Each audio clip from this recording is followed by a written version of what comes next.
Man, Sega has been full of surprises lately. 2023 has been packed for Sonic the Hedgehog, and halfway through that year, Sega showed us a brand new Sonic game, Sonic Dream Team, announced for Apple Arcade.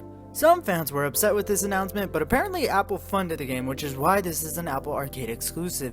This game was also developed by Sega Hardlight, the phone team. So let's look at what's here. Considering that it requires an Apple Arcade subscription, should we pay for Apple subscription, or should we not really care? Well, let's start with the story. Eggman has captured Cream and Cheese and is experimenting with this relic. A disembodied voice tells him that he will not succeed with his plan, with the voice putting him to sleep. Later, Sonic arrives with his friends as Rouge has informed them that Eggman captured Cream and Cheese. As they got close to the machine, all the characters are put to sleep. No, they are actually falling asleep. Sonic wakes up in scrambled shores with the voice telling him she has his friends and can save them. Once you beat the tutorial, you meet with REM, a guardian of this dream realm. She lets you know she summoned everyone here to stop the doctor, but because of him, her power is weak, so Sonic and his friends must gather the dream orbs to boost Ari's power. As you play through the game, rescuing your friends, Ari lets you know about the relic Eggman had. Apparently it can make someone's dream come true in the real world. Ari is the guardian of the relic and the dream world itself, and says Eggman cannot get a hold of the dream granting power. As you progress through the story, you learn that Eggman is corrupting the dreamscape and creating a guardian hunter to try and capture REM. For you see, REM is the key to make a dream into reality. In order for that to happen, she will grant the dream of a pure-hearted person, which is why Eggman captured Cream, because he was trying to bypass REM's defenses by using Cream. However, she saw through him, so as a last resort, REM can make it so that nobody can use the relic by making it impossible to enter the dream world.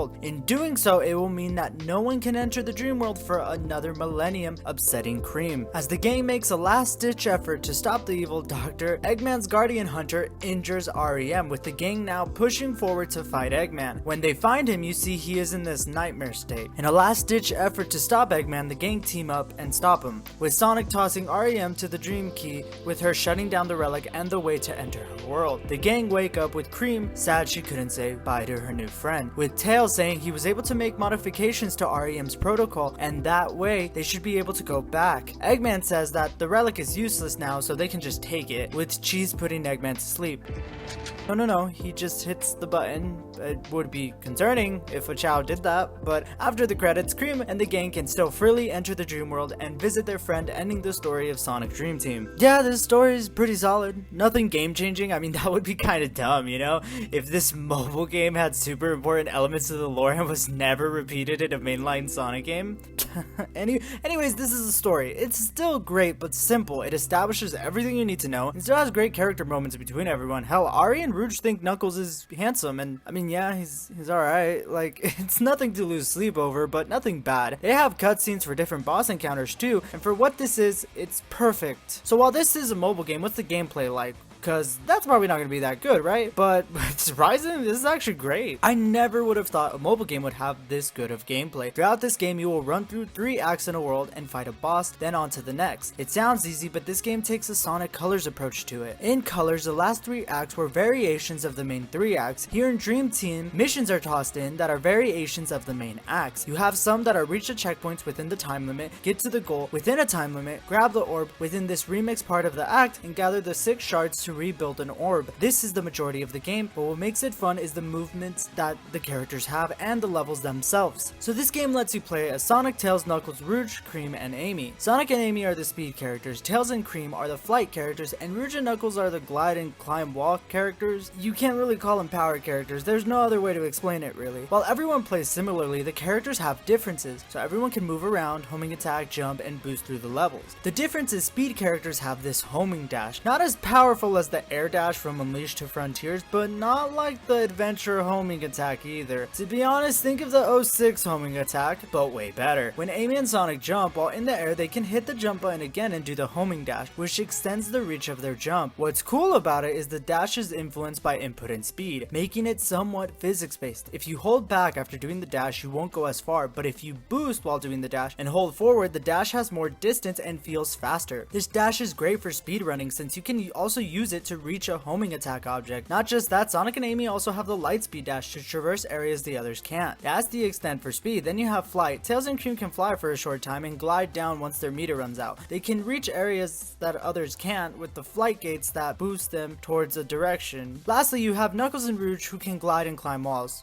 That's it. All levels have area specifics for these characters, but the best thing about it is that the fact that once you reach a certain point in the story where you rescue everybody, you can play the levels with any character and switch between them within the levels themselves. Man, this was such a good design choice. You can't switch while moving, but if you see an area that can only be reached by a flying character, you can switch, even if you pick Sonic at the beginning. I love that, but while some areas are character specific, just like Frontiers, you can get creative. While there is an intended way to get to areas, you can think outside the box and get there with almost anyone. Not all the time, but I do love this. It's great. My biggest complaint I have about the characters themselves is that the glide for some reason feels heavy. If you glide for a long distance, you will see that Rouge and Knuckles drop like a rock. The same could be said with Tails and Cream, but it's not as bad. That's honestly my biggest complaint, which I feel is still minor because everyone can boost, everyone controls the same, but they have unique abilities to them. Since you can switch characters, it doesn't even matter most of the time. It's great. Honestly, the level design itself is pretty fine as well. I wish there was less grind rails, but overall this is great. So how about we explore the level design more? Well, like mentioned, you have main levels and then missions. The main levels can be explored to find red star rings and these blue coins, or you can just blast through them at top speed. Just like the level design in most games, you can go fast or explore. I love that, but the main levels do feel like they encourage more exploration. So then you have the time missions. There are two of them, one that requires you to reach checkpoints within a specific time limit, adding time every time you cross, and a time limit to reach the goal from the main level. So for the main levels, there are times you have to find keys to open a door to continue, so it does encourage more exploration, but it can still be done quickly. In the time limit version, you don't, so you can just mad dash to the goal, and I love this because, especially with speed characters, damn, you could go super fast, and I love it. It also gives you a choice. You can go explore in this one, or you can go fast in this one. Some missions are character specific and are altered to feel fresh, so it doesn't feel like the levels are always reused. Sometimes it's clear that they just did this because it's easier, but this game also has Tails challenges. They refresh after a couple days, giving you a reason to come back and play. However, you only get 5 missions in total and they don't refresh for a couple days, so once you're done, that's it. This game also does have new content coming. Sega announced that they would be updating the game, which is cool, but we don't know what it is. The final mission type is the shard levels. You explore and collect shards, that's it. This is a good way to have different things for players to do, but the mission structure can be repetitive, but it's a mobile game, so it's meant to be played on the go, but that's debatable. For you see, most of this footage was me setting up a MacBook and Xbox One controller, meaning that the experience felt more like a game than a mobile game. But with the fact that it's pretty short, there aren't much here for a regular game. As a mobile game, it has quite a bit to do. This game on the phone, ew. For some reason, Sonic doesn't control as precise as with the controller, making me not want to play on a phone. You don't have to be super precise, but even jumping while boosting, I feel like I can't do with the touch controls. This is a problem because the idea is that this is a mobile game, but I feel like I am stuck using a controller, so I have to carry a controller with me just to play on my phone, or set up a computer and controller combo just to play a game that can get repetitive after a while. That sucks because this is actually a pretty fun time. The characters are great, the design is great, and the levels design is pretty good. You can speed through or explore, which again adds to it. Collect the collectibles and just have a blast, but man, these touch controls suck. It's a shame because I wish this was a game on the Switch or console because everything about it is pretty great, except for the touch controls. Hell, the music is perfect for this game too. Speaking of music, the game has a new composer for the franchise. T-Lopes did contribute with 2 songs, but Michel Van de Bos composed the music for Dream Team. Since the game was made by Sega Hardlight and not Sonic Team, they used a new composer and the OST is pretty good. The songs are pretty short, but they are good and add to the atmosphere. It can be repetitive, but while you're playing the game, you don't realize it. The music is great. 1 second you have the upbeat music fitting with the level, then you have the nice relaxed and ambient music that plays during the shard levels, and then it picks up with the boss music. Speaking of bosses, you have 3. 1 speed, 1 flight, and 1 glide climbing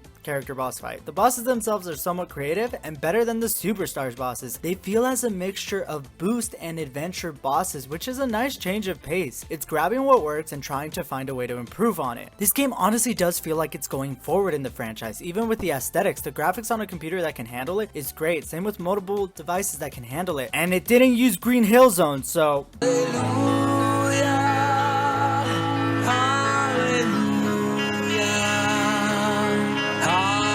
But that's where Dream Team starts to have another problem. Sonic Dream Team is great. Sonic Dream Team being tied to Apple Arcade subscription blows. So because Apple funded the game, it is tied to their subscription service, which is dumb. While not expensive, it's only $7 a month. I am not paying $7 every month for this. It is not financially worth it. I also just don't think it's worth it. It's a shame because, again, this game is fun. If Frontiers had these levels from Dream Team be the cyberspace levels, oh my gosh, that would have been perfect. But the fact that I can't really enjoy this without setting up an almost like setup for a game that isn't as good as a regular console game, Superstars, Frontiers, Lost World, they all have more of a feel of a console game that I set up, because if I'm setting up all that, why don't I just play a game that I think is more fulfilling? Having to do that or pick the imprecise touch controls on my phone that I can't really have fun with because I'm just getting upset that I can't do specific things that I could do with the controller. Yeah, this is a disappointment because I love it, but I hate how limited it is being a phone game, because once you beat the game, there's nothing left. Besides remix stages or gathering the collectibles that you missed within the main acts, yeah, that's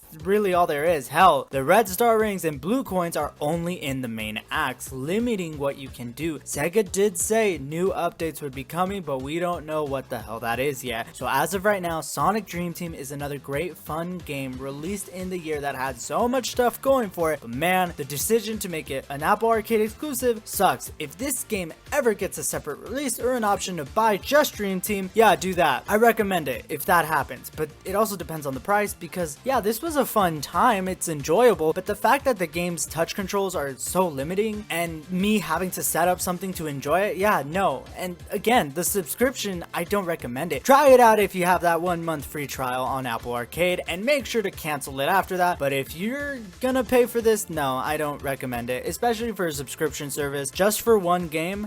No thanks. Try it out if you have it, but no, I don't even think Sonic Dream Team is the best mobile Sonic game. Sonic has had a lot of phone games. Most of the time they are simple endless dashing, endless jumping, or racing games. So the competition wasn't too fierce for Dream Team, but mobile games are meant to be replayable and pick up and play. Dream Team, while amazing, doesn't feel like it has that. So to call it the best mobile game, I don't think is right. To me, that still goes to Sonic Runners. Not that garbage Sonic Runners Adventure. No, the original Sonic Runners to me is still the best Sonic mobile game ever. It's a shame they shut it down, but not only was that game more replayable and better to play on a phone, but the game even had lore for the franchise. A little stupid, but Sonic Runners was an endless runner that had 3 acts that changed the layouts every time, with the characters picking up speed the more you progress. This to me was the best mobile game for Sonic, but it got shut down. The gameplay was simple but addictive. I would play this every day. Since I've had Dream Team, I've already beaten it 3 times. No, I didn't play it every day since I didn't like playing on the phone and wanted to play it once on my laptop. But guess what? I can't just pull out a laptop with an Xbox controller out of nowhere. So no, I didn't play this every day. I didn't like playing it on the phone. So to me, while Dream Team is the better experience, Sonic Runners was the peak